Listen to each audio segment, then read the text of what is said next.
Hello students. So today I am going to do revision on force and pressure. That is the periodic test you are having this chapter.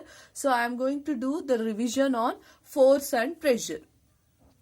So first you have to know what is force. So force is either a push or a pull. Okay, so either what you are doing a push or a pull is called the force. That is you are applying a force on any of the object. It is called the force here. So what is the SI unit of force? The SI unit of force is Newton. That is you are going to represent as N here. So Newton has came from the scientist's name, that is Newton. So that only has been given to the SI unit, that is force.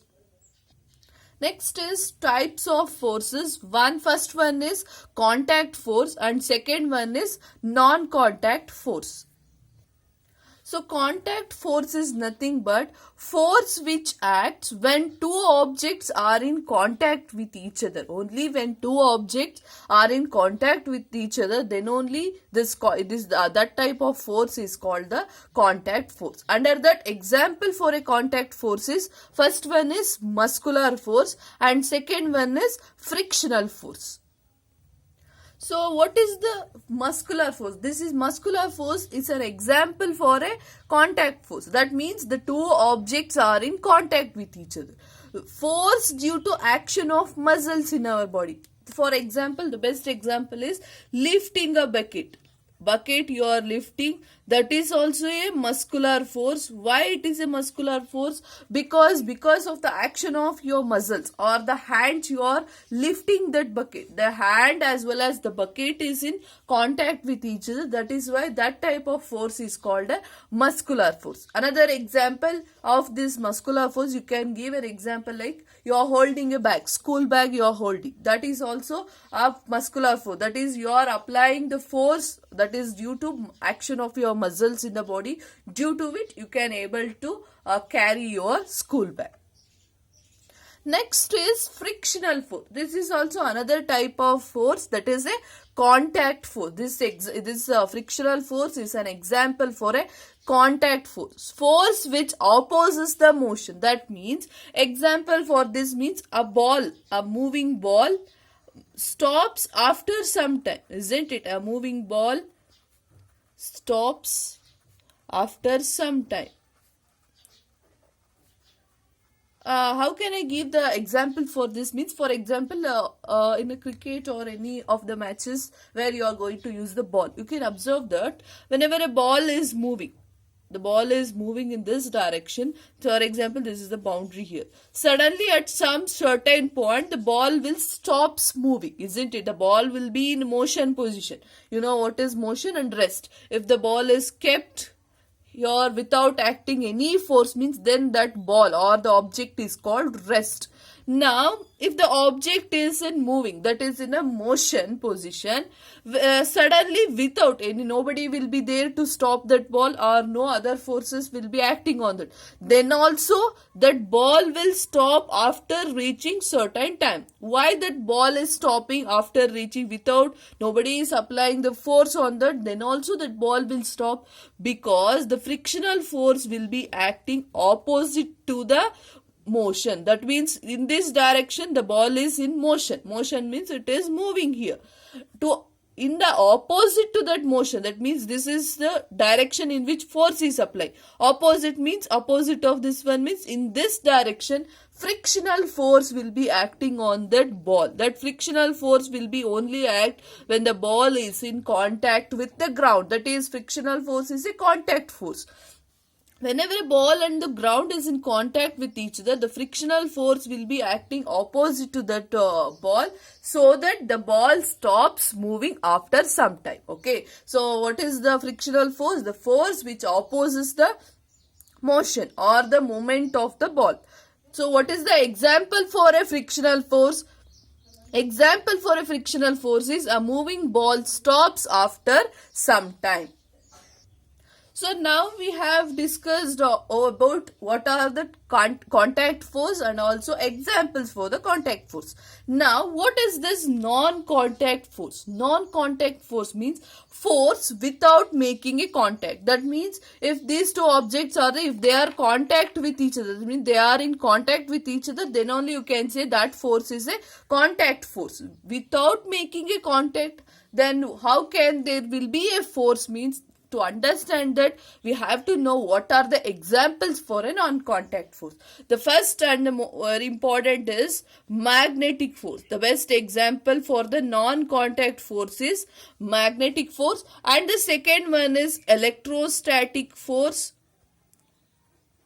and the third one is gravitational force. Okay, so first one is for the non-contact force magnetic force, second one is electrostatic force, and third one is gravitational force. Okay, so what is this magnetic force? Is nothing but, you know, you have, if you have the magnet and any of the magnetic property material like iron and all, when you keep iron nail, if you are consider, when you have the magnet and if iron nail comes near to that magnet without being contact also, there will be attraction. That means this magnet will attract that iron nail. So that force is called, that attractive force is called the magnetic force here. Okay, and next one is electrostatic force. Electrostatic force means the force exerted by charged body on another charged body or the uncharged body. That means for example, if you comb your hair and if you have the piece of paper, means if you have brought that charged body, that means when you comb your hair, the comb will get the charge. Whenever you have bring the charged body to the uncharged body, uncharged body means your piece of paper, if you consider, then without being in contact they will attract it. Why they are attractive means because there is an electrostatic force. The electrostatic force means the force which is exerting by a charged body onto the uncharged body is called the electrostatic force. Next is last non-contact force is gravitational force. So what is this gravitational force means? For example, if you throw a ball in an upward position, after reaching certain height, that ball comes to downwards position. Here in this height, nobody is applying the force for that ball to come to downwards position. It is it's only coming to the downwards position. That means after reaching certain height, it is coming to the downward position. Why it is coming to the downward position? Because there is a gravitational pull or the gravitational force or the attraction from the earth. Earth is having the gravitational force. That force is attracting the object which is near to earth. Okay, so this is the type of a non-contact force. So next is, and the very important thing is, what is inertia? So inertia is nothing but tendency of an object to remain in rest position or in a motion position. That means there are three kinds of inertia. One is inertia at rest, that is the first one, and next one inertia at motion, and next one is, and the last one is inertia at the direction here. So what is this? Inertia at rest, inertia at motion, inertia at direction. Means the best example I can give while you are traveling in a bus. That is the main example for an inertia. That means if you are traveling in a bus, the bus will be in rest position. Okay, consider that bus will be in a rest position. Whenever bus starts moving, your foot, you can see your foot will be in contact with the bus, and your body, upper portion of your body will not be in contact with bus. So that means whenever a bus starts moving, you will able to see that you will move towards backward position, isn't it? Whenever the bus starts moving, you will move to the backward position. Okay, if you have not hold anything like if you have not hold any of the object which are there in a bus, then you will suddenly move to the backward position whenever a bus starts moving, isn't it? Why you are going to the backward position means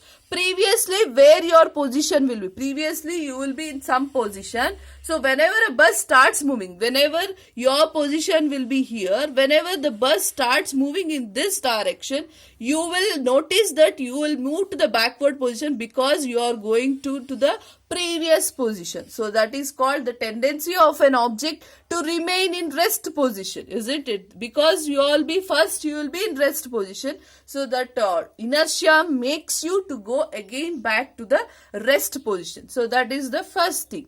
Next is motion. So for example, same thing. When the bus will be moving, your foot will be in contact with the bus. That means you will be in a motion position. Suddenly, when a brake is applied, you are able to say you will move to the forward position, isn't it? Whenever a brake is applied, you will be moving to the forward position. Why we are going to the forward position? Because you will be in a moving position. Suddenly, when a brake is applied, you want to come to the rest position. But your body, which will be in previous position, previously it will be in moving position, will tend to move in a motion itself. That means due to inertia, your upper portion of the body is trying to move in a motion position, due to which you will come to the forward position. Okay. That is why in a bus and all, while you are traveling, it is acceptable that you have to hold any of the things which are there in a bus. Without that, don't stand or don't sit. Okay, that is why it is saying that due to the inertia. Similarly, how it is about the direction. When you change the direction, what happens here? So when you change the direction means, for example, the bus moving in a straight line, your motion will be also in a straight line itself. Whenever a bus takes a sudden turn, so suddenly a bus takes a turn means what you will observe, your body will either move in this position, that means to the previous position. Your body tend to move. You will be moving outwards position or inwards position whenever a direction of the bus has been changed. Why it is occurring means your body, that is due to inertia.